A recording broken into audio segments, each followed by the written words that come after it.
Welcome back to another story on Infidelity Tales Lab.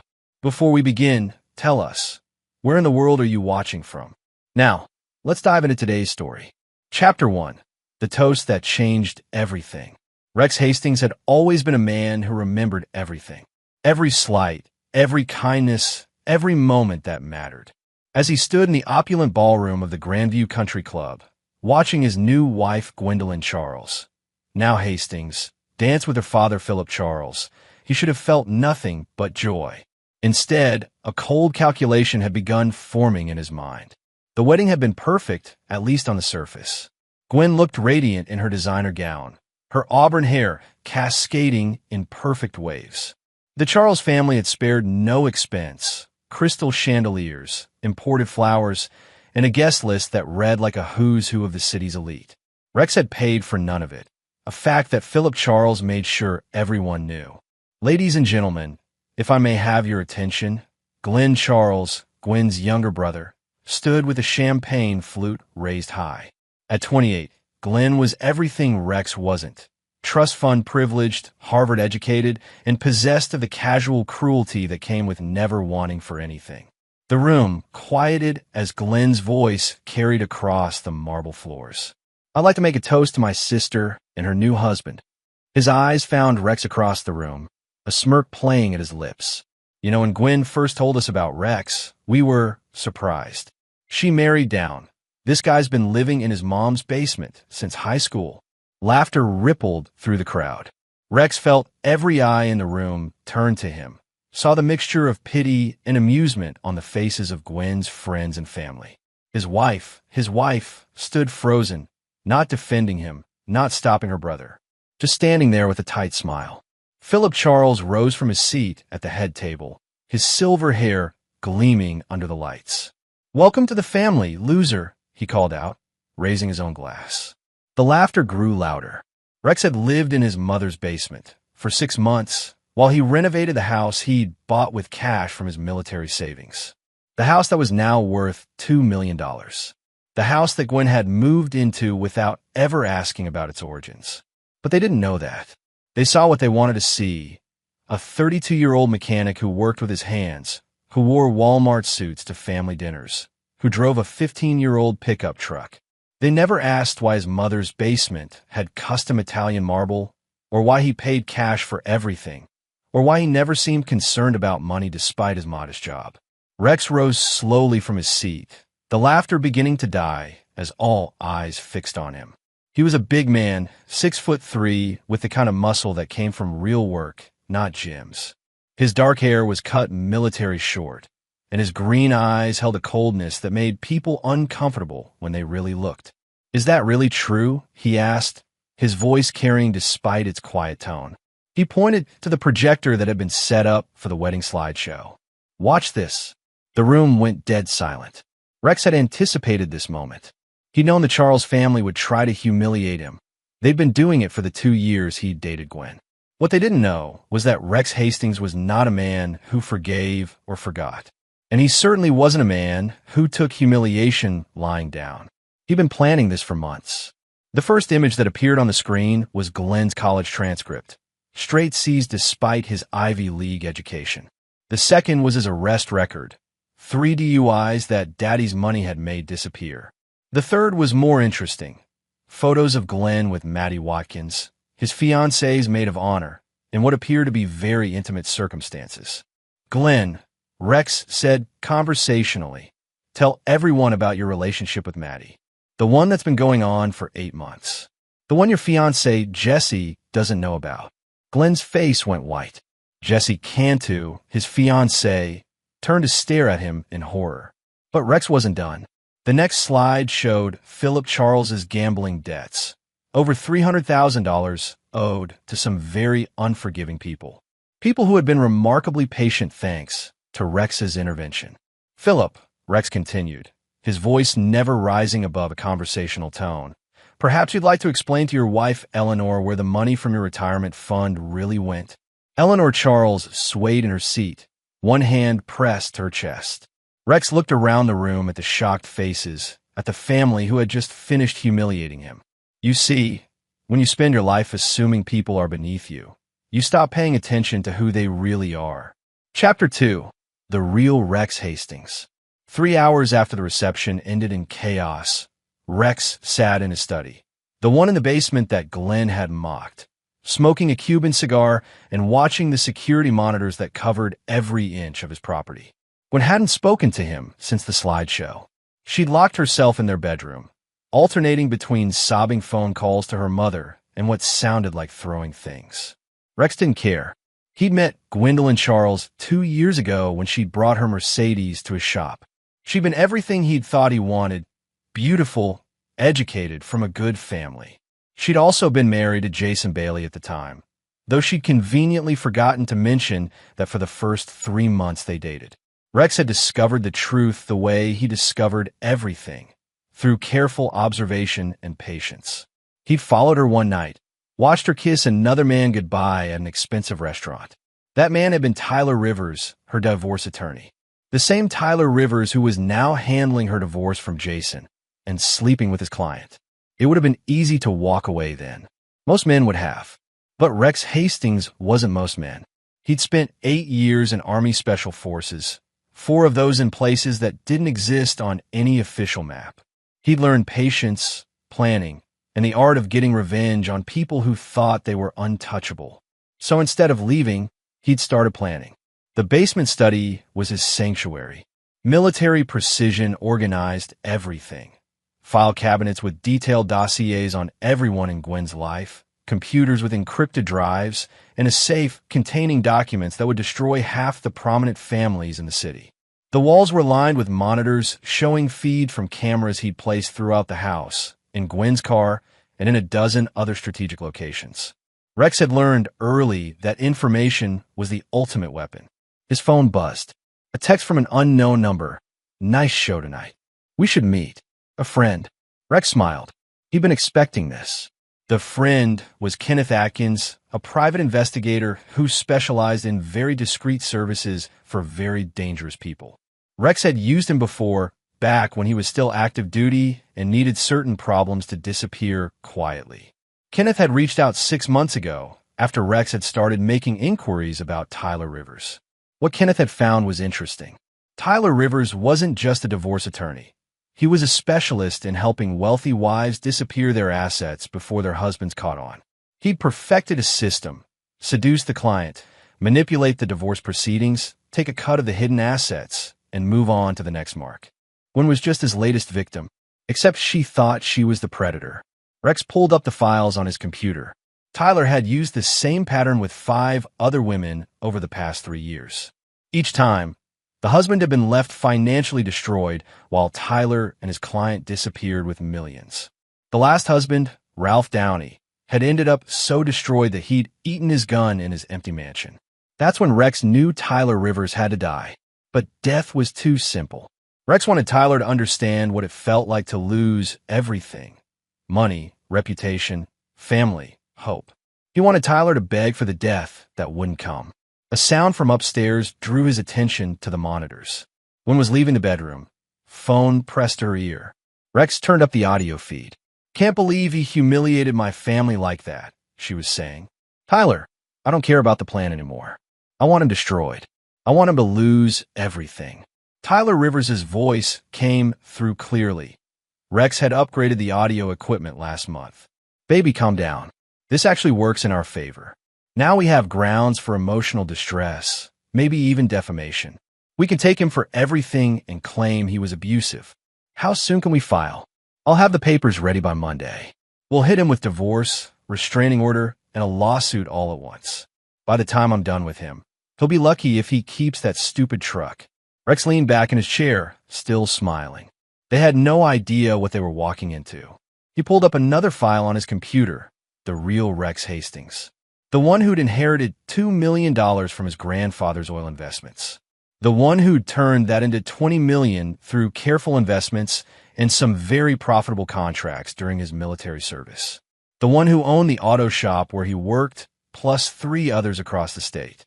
The one who'd bought Gwen's dream house in cash just to watch her fall in love with it.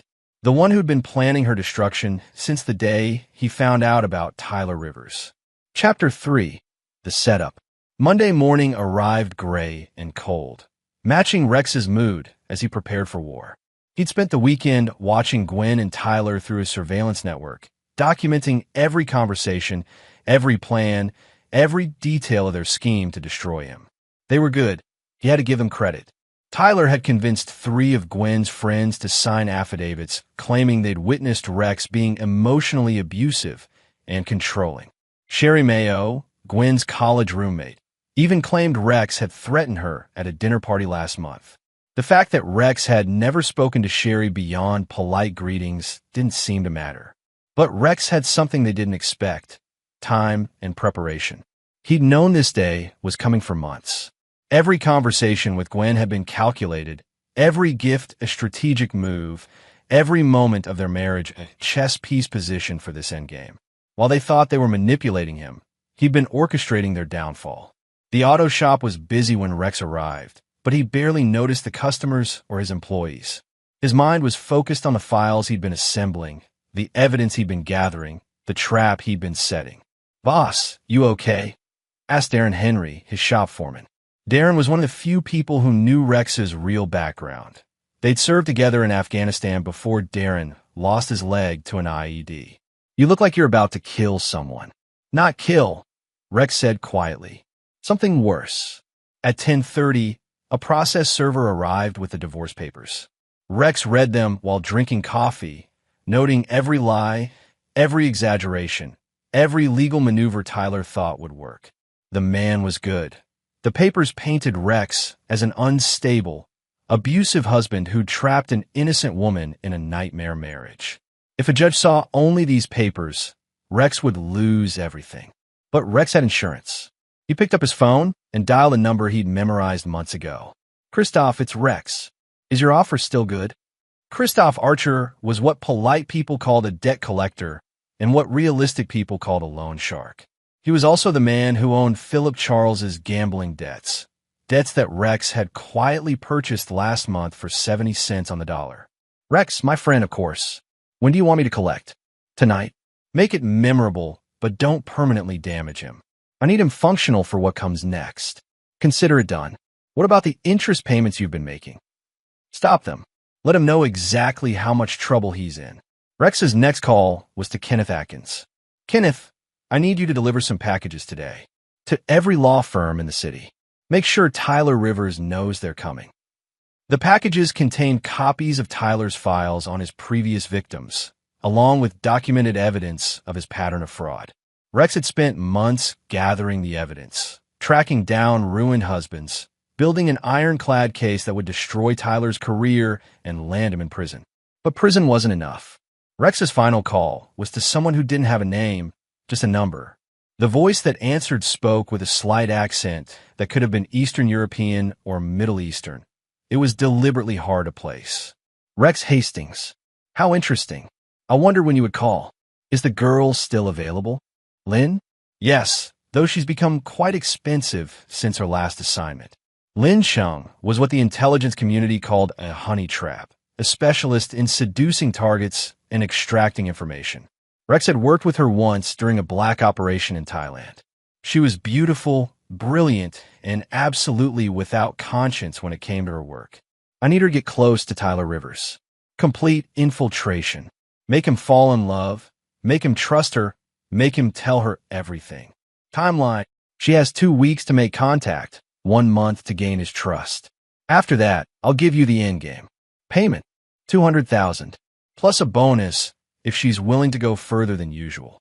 "How much further?" Rex smiled coldly. "As far as necessary." After hanging up, Rex returned to reading Tyler's divorce filing. The man had been thorough: claims of emotional abuse, financial manipulation, threats against Gwen's family. All lies, but well-crafted lies that would be hard to disprove in court. What Tyler didn't know was that Rex had been recording everything for months. Every conversation, every argument, every intimate moment between Tyler and Gwen. The cameras in their house weren't just for security, they were insurance policies. But more than that, Rex had spent 2 years studying Tyler Rivers the way a sniper studies a target. He knew Tyler's weaknesses, his fears, his guilty secrets. He knew about Tyler's cocaine habit, carefully hidden from his law partners. He knew about Tyler's gambling problem, worse than Philip Charles's. He knew about the trust fund Tyler had embezzled from his own mother, thinking she'd never notice because of her dementia. Most importantly, Rex knew about Tyler's real father, the one Tyler thought no one knew about, the one who would be very interested to learn he had a son, the one who ran the most feared crime family on the East Coast. Rex had been saving that particular revelation for the right moment. As he closed the divorce files, Rex felt the familiar calm that came before action. He'd spent months in preparation, and now the war was beginning. Gwen and Tyler thought they were hunters, but they'd made one crucial mistake. They'd chosen to hunt the apex predator. Chapter 4: The Trap Springs. 2 weeks after the divorce papers were served, Rex watched from his surveillance center as his plan began to unfold. Tyler Rivers was about to have the worst day of his life, and he didn't even know it yet. Lin Chung had exceeded Rex's expectations. Within 5 days, she'd accidentally bumped into Tyler at his favorite coffee shop, spilling espresso all over his expensive suit. By day 7, they were having dinner at the city's most exclusive restaurant. By day 14, Tyler was canceling meetings with Gwen to spend time with his new obsession. Rex watched the feed from the camera Lin had planted in Tyler's downtown penthouse. Tyler was pacing, phone pressed to his ear, while Lin lounged on his Italian leather sofa, wearing nothing but one of his shirts. "Gwen, I told you, something came up," Tyler was saying. "We can discuss the deposition prep tomorrow." Gwen's voice came through clearly, sharp with anger. "Tyler, I'm paying you a fortune to destroy my husband, not to chase after some Asian girl you picked up in a coffee shop." Rex smiled. Racial slurs weren't a good look in divorce proceedings, especially when they were being recorded. "Don't talk about Lin that way," Tyler snapped. "And don't tell me how to do my job.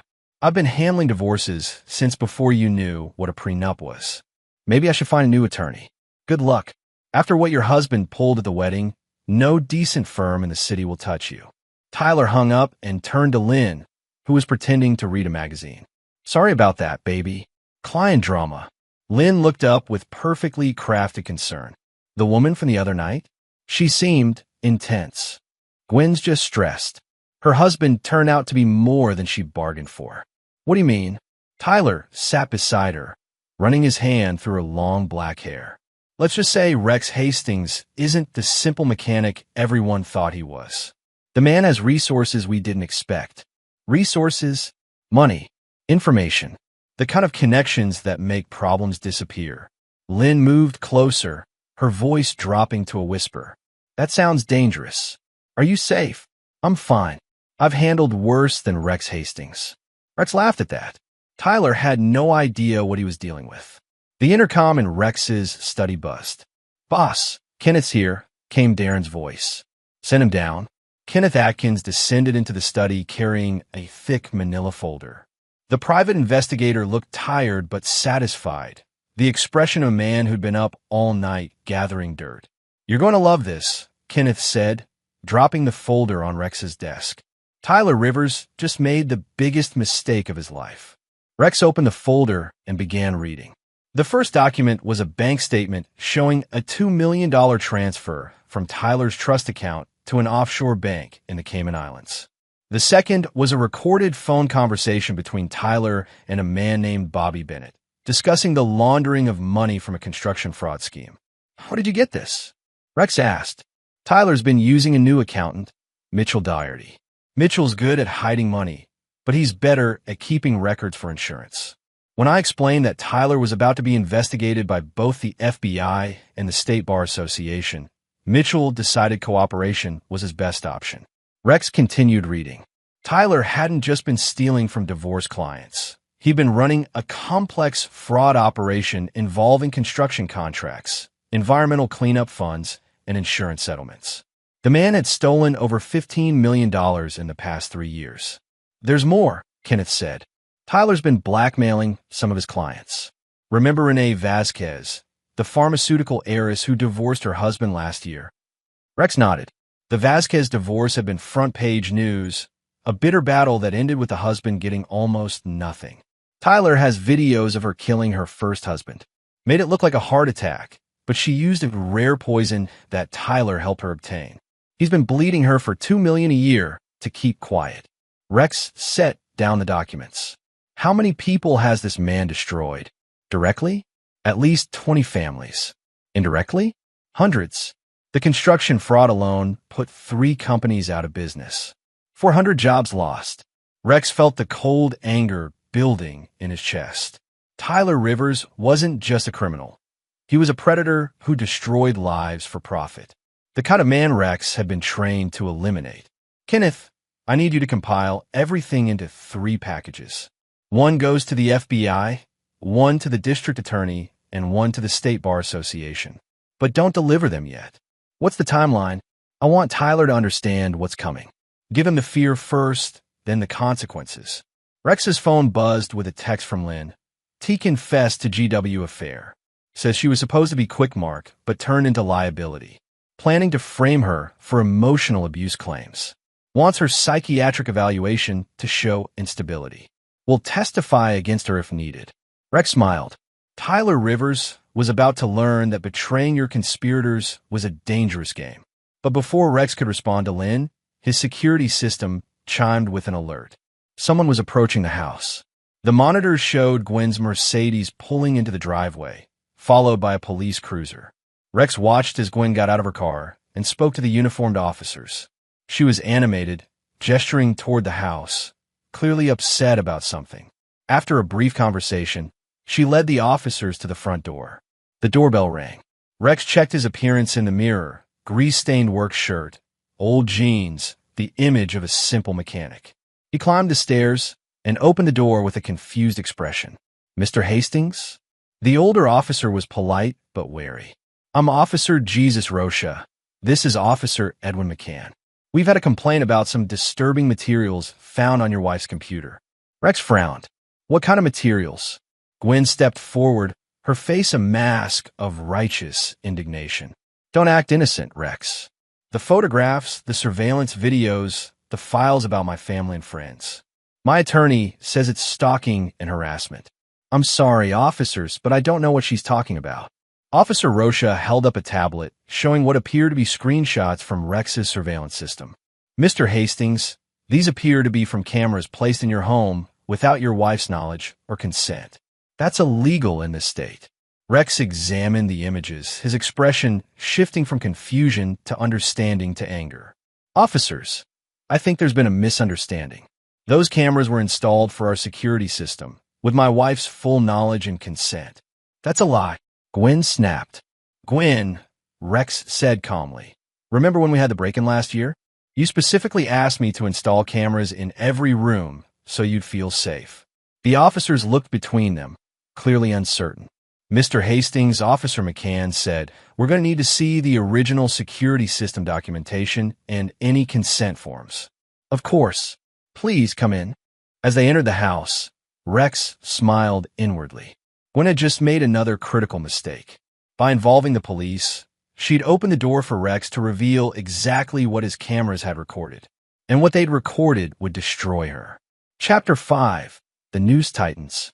The police had been gone for 2 hours, but the damage was done. Officer Rocha had taken copies of the security system documentation, all perfectly legal, along with Gwen's signed consent forms and several sample videos that showed her explicitly approving the camera locations.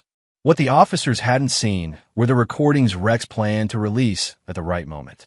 Now Rex sat in his study, watching multiple feeds as his enemies made mistake after mistake. On one screen, Tyler was having a heated phone conversation with someone at his law firm. On another, Gwen was at her parents' house, screaming at her mother while Philip cowered in his study. On a third, Lynn was photographing documents from Tyler's home safe. It was beautiful orchestration. Rex's secure phone rang. The number only 3 people in the world knew. Hastings. Rex, it's Orlando Newton. The voice belonged to his former commanding officer, now a deputy director at the Department of Defense. I got a message. Are you sure you want to use this asset? I'm sure. Adam Wynn is not a subtle man, Rex. When he moves against a target, there's usually nothing left. That's exactly what I need. Orlando was quiet for a moment. The target has family, a mother with dementia in a care facility. She's the only innocent in this equation. She'll be protected, but everyone else. I understand. 24 hours, Rex. After that, this conversation never happened. Rex hung up and turned his attention back to the monitors. Tyler had finished his phone call and was now pouring himself a large scotch, his third since the police visit. Lynn was curled up beside him, running her fingers through his hair while he ranted. That bastard is playing games with me, Tyler was saying. First the wedding slideshow, now police at his door. He's trying to provoke me. Maybe you should walk away, Lynn suggested. Find an easier target. No, I've invested too much time in this. Besides, Gwen's loaded. Her family has money going back generations. What if he has more resources than you think? Tyler laughed bitterly. He's a mechanic, Lynn. He lives in his mother's basement and drives a pickup truck. Whatever money he had for that slideshow, it's probably gone. Rex made a note to send Tyler a gift, something that would show him exactly how wrong he was. His regular phone buzzed with a text from Kenneth. Package delivered to Tyler's office. Partners calling emergency meeting. Bar Association launching investigation. FBI requesting interview. Perfect timing. Rex pulled up Tyler's office cameras. Kenneth had installed them during a security consultation last month. The feed showed Tyler's law partners, Philip Gifford and Jerry Gillespie, waiting in the conference room while Tyler paced outside, phone pressed to his ear. I don't care what the FBI wants, Tyler was shouting into the phone. This is a witch hunt orchestrated by client's husband. It's all fabricated. Through the conference room window, Rex could see Philip Gifford reviewing the evidence Kenneth had compiled. The man's face was growing paler by the page. Tyler, Jerry called out, get in here. Now, Tyler entered the conference room and closed the door. Rex turned up the audio. Sit down, Philip said quietly. We need to talk about these allegations. They're all lies, Philip. Rex Hastings is. Tyler. Jerry's voice was deadly calm. Did you or did you not steal $2 million from the Vasquez estate? That's ridiculous. Because we have bank records showing transfers from our trust account to offshore banks in the Cayman Islands. Transfers that you authorized. Tyler's face went white. That's for legitimate case expenses. $2 million in case expenses. Philip stood up. Tyler, we've been partners for 8 years. I've known you since law school. Don't lie to my face. I can explain. Explain this, Jerry said, sliding a photograph across the table. This is you meeting with Bobby Bennett last month. Bobby Bennett, who's currently under investigation for construction fraud. The same Bobby Bennett who's named in these FBI documents as a co-conspirator. Tyler sank into his chair. You don't understand. I got over my head. These people, they don't take no for an answer. What people? The ones Bobby works for. They needed someone to launder money through legal settlements. They said if I didn't help, they'd kill me. Rex laughed softly. Tyler was telling the truth, but only part of it. He'd volunteered for the money laundering operation, seeing it as an easy way to make millions. The death threats had come later, when he tried to negotiate a bigger cut. Tyler, Philip said slowly, are you telling us that this law firm has been used to launder money for organized crime? It's not that simple. Answer the question. Yes, Tyler whispered. But I can fix this. I can make it all go away. How? Rex Hastings. He's the one who gave this information to the FBI. If something happens to him, if he has an accident or disappears, the investigation dies with him. The room went dead silent. Rex leaned forward, making sure his recording equipment was capturing every word. Tyler, Jerry said very carefully, are you suggesting we murder a client's husband? I'm suggesting we protect ourselves by any means necessary. Philip Gifford stood up and walked to the door. Security, please escort Mr. Rivers from the building. He's no longer a partner in this firm. Philip, wait. Don't. Jerry was gathering the files from the table. Don't say another word. You've destroyed this firm, Tyler. 20 years of building a reputation, gone because you got greedy. Security guards entered and flanked Tyler. As they let him out, he looked back at his former partners. This isn't over. Rex Hastings is going to pay for what he's done. Rex smiled and made another note. Tyler had just threatened to murder him in front of witnesses. That would be useful in court. But court was the least of Tyler's problems now. Rex picked up his secure phone and dialed Adam Wynn's number. It's time. Understood. The target. Tyler Rivers, downtown penthouse, probably armed and definitely dangerous. Consider him hostile. Rules of engagement. No permanent damage yet. I want him functional but scared. Make him understand that his life belongs to me now. Copy that. What about the woman he's with? Rex glanced at the monitor, showing Lynn curled up on Tyler's couch. She's one of ours. Extract her safely. 20 minutes. Rex hung up and settled back to watch the show. Tyler Rivers was about to learn what happened when you threatened Rex Hastings. And this was just the beginning. Chapter 6. The Hunter Becomes Prey. Tyler Rivers was drunk, angry, and making increasingly poor decisions. Exactly where Rex wanted him.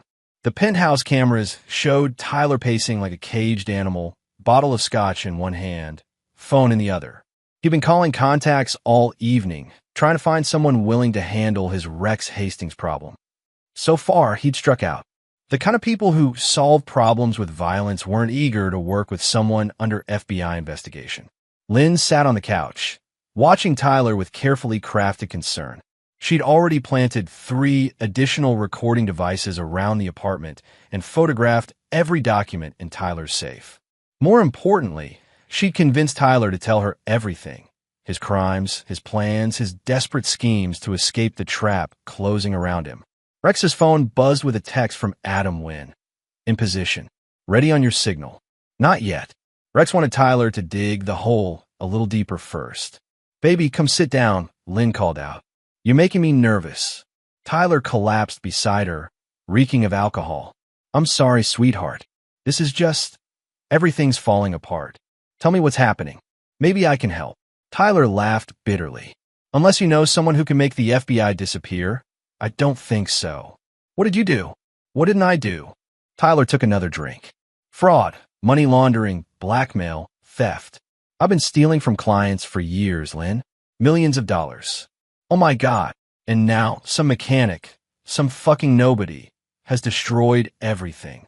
Rex Hastings uploaded my entire life to the FBI like it was a goddamn email attachment. Lynn moved closer, her hand on Tyler's chest. Who is he really? This Rex? I don't know. Tyler slammed the bottle down. Gwen says he's just a mechanic who lives with his mother, but mechanics don't have the resources to do what he's done. Mechanics don't have FBI connections. What are you going to do? Tyler was quiet for a long moment, staring out at the city lights. I'm going to kill him. Tyler, I'm serious. It's him or me now. If Rex Hastings dies, the investigation dies with him. His evidence becomes hearsay, his recordings inadmissible. I can claim he was stalking and harassing me, that he fabricated everything out of jealousy. What about Gwen? She'll back me up. She hates him more than I do now. Rex texted Adam. Subject just confessed to planned murder. Move in 60 seconds. On the monitor, Tyler was pulling a gun from a drawer, a chrome-plated .45 that he probably thought looked intimidating. He was checking the magazine when the lights in his penthouse suddenly went out. Emergency lighting kicked in, casting everything in an eerie red glow. What the hell? Tyler stood up, gun in hand. Lynn, get behind me. But Lynn was gone. Tyler spun around, searching for her in the dim light. Lynn? Lynn. A voice came from the darkness, low, calm, professional. Mr. Rivers, please place the weapon on the floor. Who's there? Tyler raised the gun, hands shaking. I'm armed. I know. Place the weapon on the floor and step away from it. Fuck you. The sound that followed was like nothing Tyler had ever heard. A soft whistle, then a solid thunk. The gun flew from his hands as a knife buried itself in the wall an inch from his fingers. Adam Wynn stepped into the red light, like something from a nightmare. 6'6", built like a linebacker, with scars covering half his face and dead black eyes that had seen too much death. He wore all black, tactical gear and moved with the predatory grace of an apex predator. Mr. Rivers, Adam said conversationally, my employer would like to have a conversation with you. Tyler tried to run. He made it 3 steps before Adam's hand clamped down on his shoulder, stopping him like he'd hit a brick wall. Please don't make this difficult. Who are you? What do you want? I'm the man your actions have summoned, Mr. Rivers. As for what I want, Adam smiled, showing teeth filed to points. I want you to understand that your life now belongs to Rex Hastings. Tyler tried to swing at Adam and found himself on the floor, arm twisted behind his back in a hold that sent lightning up his spine. Good. Now we can talk. Adam dragged Tyler to a chair and zip-tied his hands behind his back. Then he pulled out a tablet and set it on the coffee table. Rex's face appeared on the screen. "Hello, Tyler," Rex said calmly. "I thought it was time we had a proper conversation." "You son of a bitch." Tyler struggled against the zip ties. "Do you have any idea who you're fucking with? A small-time lawyer who's been stealing from his clients to pay gambling debts? A pathetic man who's been blackmailing widows and destroying family for profit? Yes, Tyler, I know exactly who you are. I'll destroy you. I'll take everything you have." Rex laughed. "With what? Your law license is gone. Your firm has disowned you. The FBI has enough evidence to send you to prison for the rest of your life. Your offshore accounts have been frozen. And the people you were laundering money for? They're not very happy with you right now." Tyler's face went white. "How do you know about Bobby Bennett? About the construction fraud?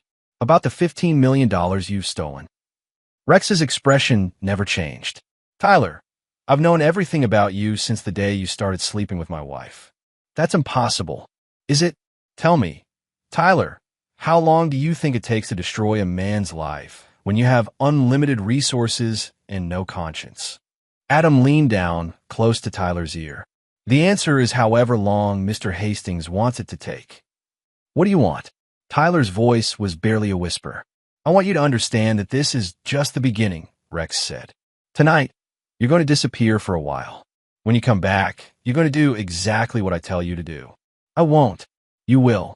Because the alternative is much worse than prison, Tyler. The alternative is what happens when Bobby Bennett's bosses find out you've been skimming from their money laundering operation." Tyler slumped in the chair, finally understanding the depth of his situation. "Sleep well, Tyler," Rex said as the screen went dark. "Tomorrow, we begin your real education." Adam picked up Tyler like he weighed nothing and headed for the door. As they left, Rex could see Lynn emerging from the stairwell, perfectly safe and carrying a bag of additional evidence. Phase 1 was complete. Now the real fun could begin. Chapter 7. The Education of Tyler Rivers.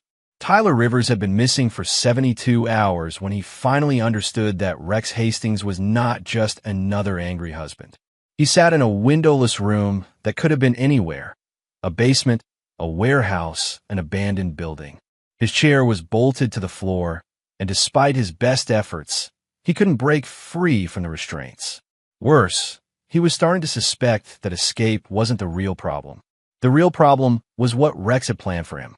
Adam entered carrying a tray of food and a laptop. He set both down without a word and activated the computer. Rex's face appeared on the screen, and Tyler noticed he was wearing a different shirt than yesterday. Time was passing in the real world while Tyler sat in this nightmare. "Good morning, Tyler. I trust you're beginning to appreciate your situation." "Let me go," Tyler croaked. His throat was raw from screaming for help that never came. "I will. Eventually. But first, you're going to help me with something." The laptop screen split, showing Rex on one side and what appeared to be a live video feed on the other. Tyler recognized the location immediately. It was Gwen's parents' house. "Your former client is having a difficult week," Rex said conversationally. "The police returned yesterday with a warrant to search her car. Apparently, someone tipped them off about drug residue in the trunk." Tyler watched in horror as officers led Gwen away in handcuffs. She was screaming, fighting against the restraints, looking nothing like the composed woman he'd been sleeping with. "Cocaine possession is a serious charge," Rex continued, "especially when it's found in conjunction with evidence of distribution. Those text messages between you and Gwen about powder and deliveries look quite incriminating to prosecutors.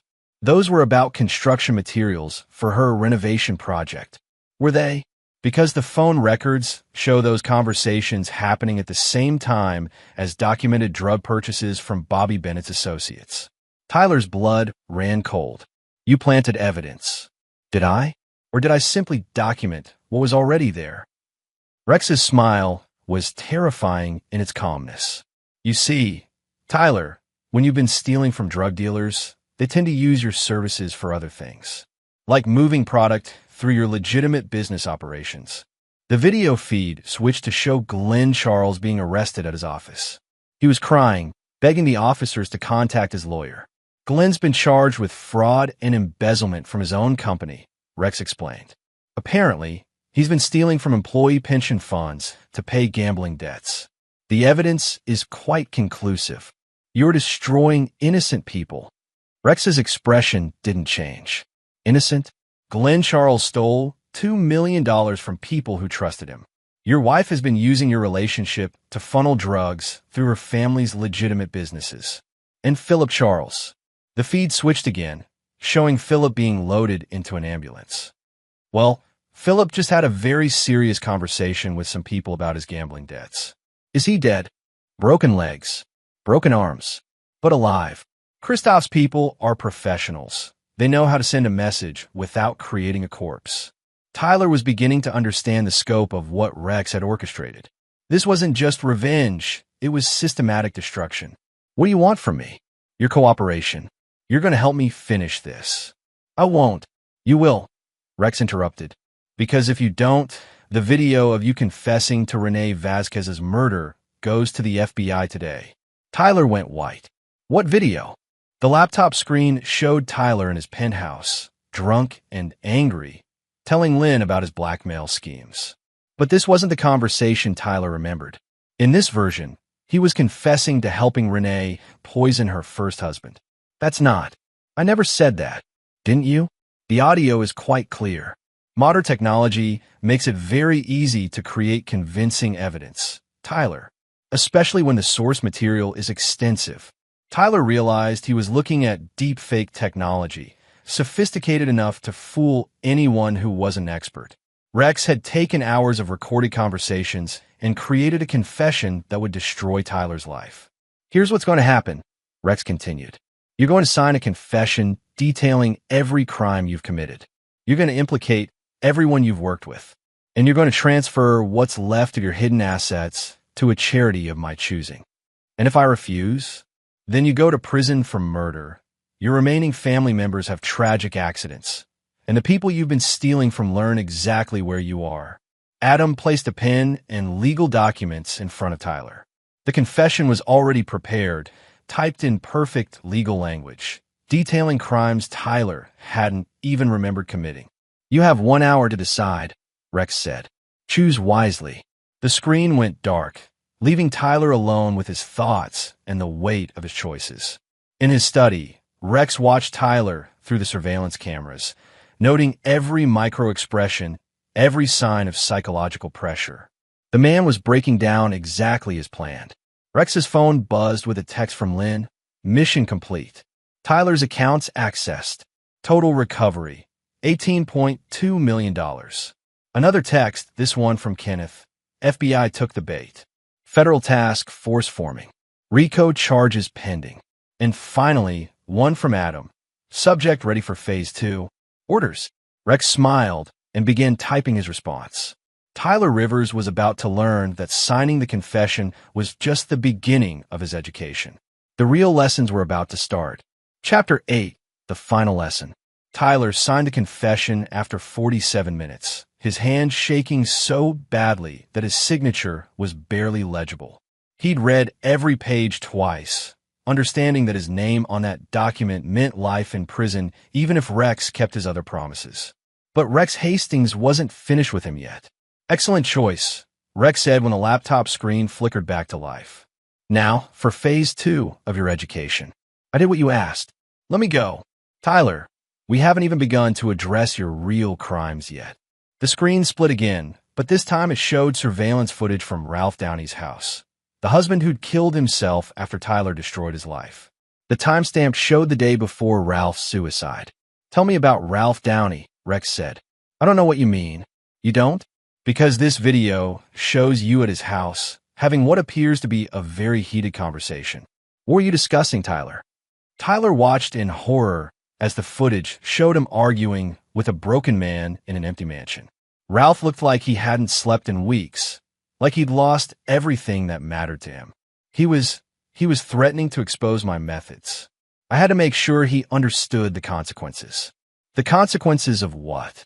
Of talking to the media, of telling people how I'd manipulated his divorce. And what did you tell him those consequences would be? Tyler was quiet for a long moment. I told him that if he tried to destroy me, I'd make sure he never saw his children again. His children who were already living across the country with their mother? Yes. His children who had been told by their mother that their father was a dangerous criminal who couldn't be trusted? Yes. His children who were never going to see him again, anyway. Tyler's voice was barely a whisper. Yes. So you threatened a suicidal man with losing the only thing he had left to hope for. The next day, he put a gun in his mouth. That wasn't my fault, wasn't it? Rex's voice remained calm, but Tyler could hear the deadly cold underneath. You destroyed his marriage, stole his money, turned his children against him, and then threatened to make sure he'd never see them again. What exactly did you think would happen? Tyler was crying now, understanding for the first time the full weight of what he'd done. I never meant for him to kill himself, but you did mean to destroy him completely. You did mean to take everything that made his life worth living. Yes, Tyler whispered. Good. That's the first honest thing you've said. The video feed changed to show a new location, a cemetery. Rex was standing beside a fresh grave, flowers in his hand. I visited Ralph's grave yesterday, Rex said. Do you know what I found there? Tyler shook his head. Nothing. No flowers, no visitors, no signs that anyone remembered he existed. His children refused to come to the funeral. His ex-wife held a party the day he died. You didn't just kill Ralph Downey, Tyler. You erased him. Rex set the flowers on the grave and looked directly into the camera. That's when I decided that destroying your life wasn't enough. Tyler felt ice water in his veins. What do you mean? I mean that you're going to experience exactly what Ralph experienced. Every feeling, every loss, every moment of despair that led him to put that gun in his mouth. You can't. Can't I? Tell me, Tyler, how long do you think a man like you would last in general population at a federal prison? The implication hit Tyler like a physical blow. Rex wasn't just sending him to prison. He was sending him to die. But I have a better idea, Rex continued. Something more educational. Adam entered the room carrying what appeared to be a doctor's bag. Tyler tried to struggle as Adam prepared a syringe. Don't worry, Rex said. It's not poison. It's a very special cocktail designed by some very talented chemists. You're going to experience every emotion that Ralph Downey felt in his final weeks. The despair, the hopelessness, the crushing weight of having lost everything that mattered. That's insane, is it? You seem to think driving people to suicide is acceptable business practice. I'm simply giving you a more direct education in the consequences. The needle went into Tyler's arm before he could protest further. The beautiful thing about modern pharmacology, Rex explained as Tyler began to feel the effects, is that we can induce specific emotional states with remarkable precision. Over the next few hours, you're going to feel exactly what your victims felt. Tyler's vision began to blur, and a crushing sense of despair settled over him like a physical weight. Every mistake he'd ever made, every person he'd hurt, every moment of cruelty seemed magnified until it was unbearable. Please, he whispered, make it stop. No, Rex said simply. This is your education, Tyler. This is what it feels like to be on the receiving end of your particular brand of justice. Hours passed, or maybe days. Tyler couldn't tell anymore.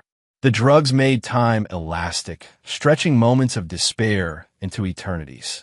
He found himself thinking about Ralph Downey, understanding for the first time what that final day must have been like. When the effects finally began to wear off, Tyler was a broken man. He looked up at the camera with hollow eyes. I understand, he whispered. Do you? I'm going to prison. I'm going to die there, and no one will remember me. That's right. But first, you have one more job to do. Tyler didn't ask what it was. He no longer had the strength to fight. You're going to call a press conference, Rex explained. You're going to confess to everything, every crime, every victim, every life you've destroyed. You're going to make sure the families you've hurt get some measure of justice. And then you disappear forever. Rex's image faded from the screen, leaving Tyler alone with the weight of his choices and the crushing knowledge that Rex Hastings had won completely. In his study, Rex watched Tyler's broken form on the monitor and felt no satisfaction, no joy, no sense of victory. This had never been about feeling good. It had been about balance. The scales were finally even. Chapter 9. The Last Laugh. 6 months later, Rex Hastings stood in his renovated garage, watching the sunset through clean windows while classic rock played softly in the background. The space had been transformed. No longer a working auto shop, but a showroom for his collection of restored muscle cars. The Camaro he was polishing had belonged to Ralph Downey. Rex had bought it from the estate sale and spent months bringing it back to its former glory. The Tyler Rivers case had closed 3 weeks ago with a guilty plea to 47 federal charges. Tyler had kept his word about the press conference, confessing to crimes spanning a decade and implicating dozens of co-conspirators. The man who emerged from that windowless room bore little resemblance to the arrogant attorney who'd stolen millions from desperate families. Tyler was serving consecutive life sentences in a maximum security federal prison. Rex had made sure he was placed in general population, exactly as promised. According to Kenneth's contacts in the prison system, Tyler spent 23 hours a day in protective custody after 3 separate attempts on his life. The other hour was spent in a concrete exercise yard, alone, counting down the days until someone finally succeeded in killing him. Rex felt no sympathy. Gwen had lasted 2 months in county jail before hanging herself with a bedsheet. Her suicide note blamed Rex for destroying her family, claiming he'd manipulated her into the affair with Tyler. The note conveniently omitted her plans to steal his assets or her drug distribution activities. Rex had attended the funeral, standing in the back while Philip Charles, wheelchair-bound and broken, buried his daughter. Glenn Charles had disappeared entirely. Officially, he'd fled the country to avoid prosecution for pension fraud. Unofficially, he'd made the mistake of trying to blackmail one of Bobby Bennett's associates and had been dissolved in acid at a chemical processing plant outside the city. Rex neither confirmed nor denied his involvement in Glenn's fate. Philip Charles lived in a nursing home now, his gambling debts having consumed what remained of the family fortune.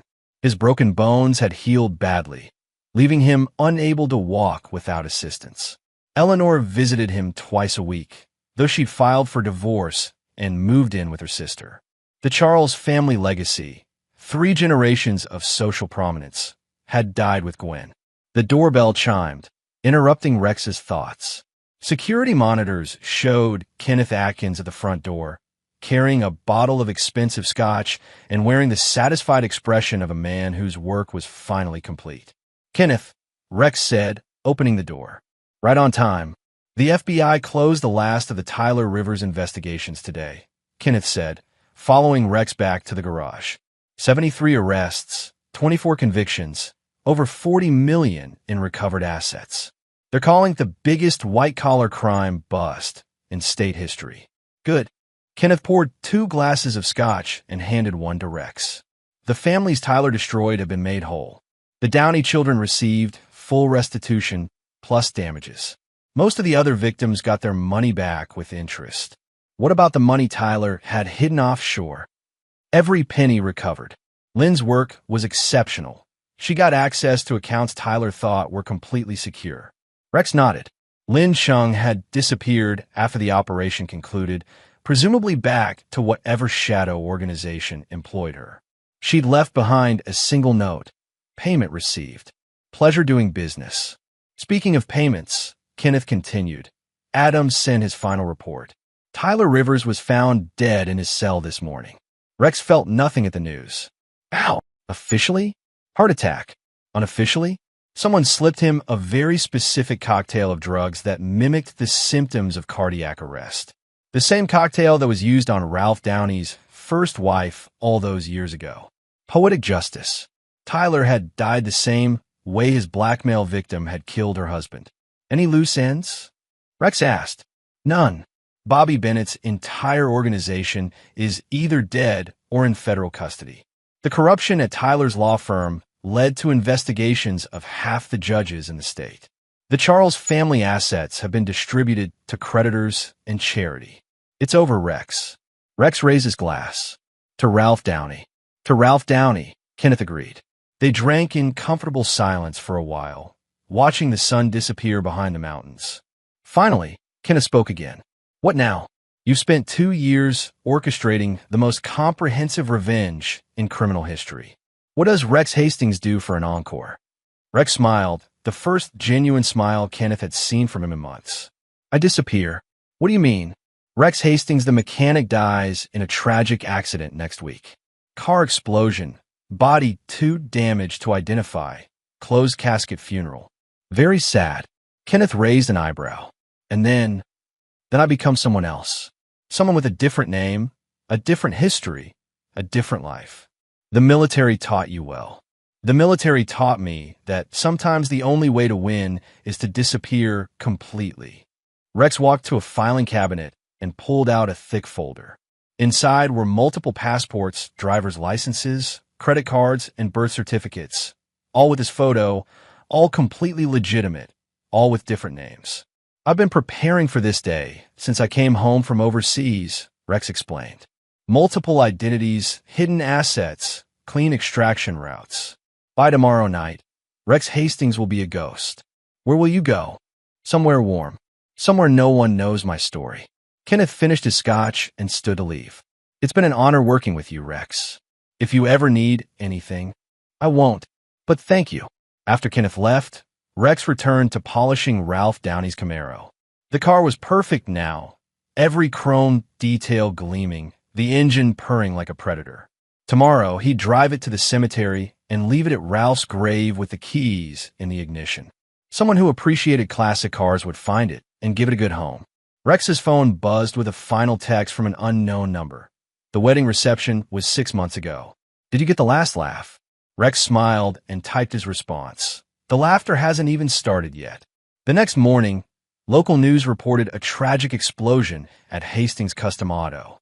The owner, Rex Hastings, was presumed dead. His body was never recovered. 3,000 miles away, a man with Rex's face but different identification papers bought a small house on a beach where the sunsets painted the sky in shades of gold and red. He paid cash, introduced himself to the neighbors as a retired veteran, and settled into a quiet life of fishing and reading. Sometimes, late at night, he would think about the wedding reception where Glenn Charles had called him a loser and Philip Charles had welcomed him to the family with mockery. He would remember the moment when he'd stood up and pointed to the projector when the room had gone dead silent. That silence had been worth everything that followed. Rex Hastings had gotten the last laugh after all, but more importantly, he'd gotten justice. And sometimes that was enough. And there you have it. Another story comes to an end. What did you think? I'd love to hear your thoughts in the comments below. If you enjoy this story, consider joining our community by subscribing. It means the world to us. For more stories like this one, check out the recommended videos on screen. And I'll see you there.